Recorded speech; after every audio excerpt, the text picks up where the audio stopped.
Debt. Almost every country in the world has it, from developing nations in Africa to the world's biggest economies.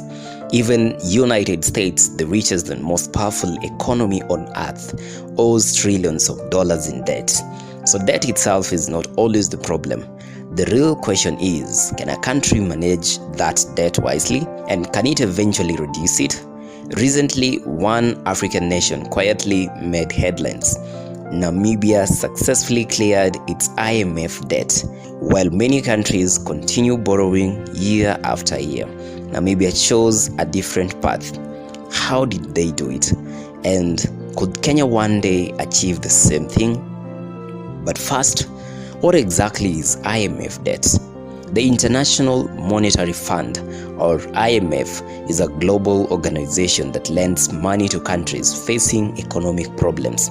Countries usually borrow from the IMF when they have too much debt, their currency weakens, inflation rises, or they cannot pay for imports like fuel and food. But IMF loans come with conditions.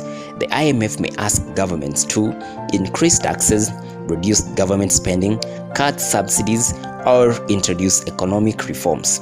Supporters say these reforms stabilize economies. Critics say they increase the cost of living for ordinary citizens. During COVID-19, many nations borrowed heavily just to survive economic collapse. Namibia was one of them. But unlike many countries that stayed trapped in borrowing cycles, Namibia moved toward repayment. In 2021, Namibia borrowed emergency funds from the IMF during the COVID crisis, but only a few years later, the country clears that debt. So what exactly did Namibia do? Namibia earns major income from natural resources like diamonds, uranium, gold, and mining exports.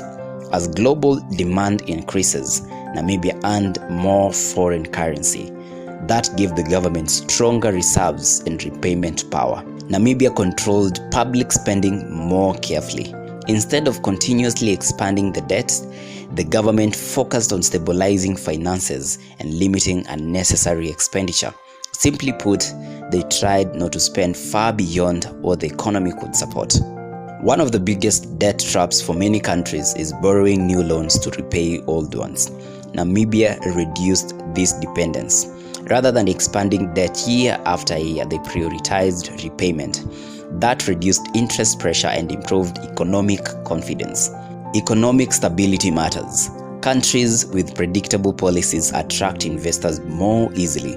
Namibia maintained relative political and financial stability, helping support investment and economic growth. What about Kenya? Kenya faces a much bigger challenge. The country has a larger population, bigger infrastructure demands, and higher borrowing levels. But that does not mean change is impossible. Kenya can still reduce debt over time.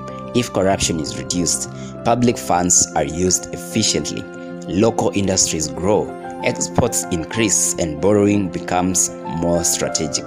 No country becomes debt-free overnight, but Namibia's story proves something important.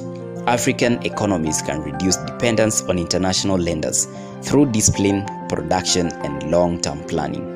Debt is not unique to Africa. Even global powers like the United States borrow heavily. What matters most is whether debt builds the future or burdens it. Namibia showed that with discipline and economic planning, it's possible to repay international debt and regain financial breathing room.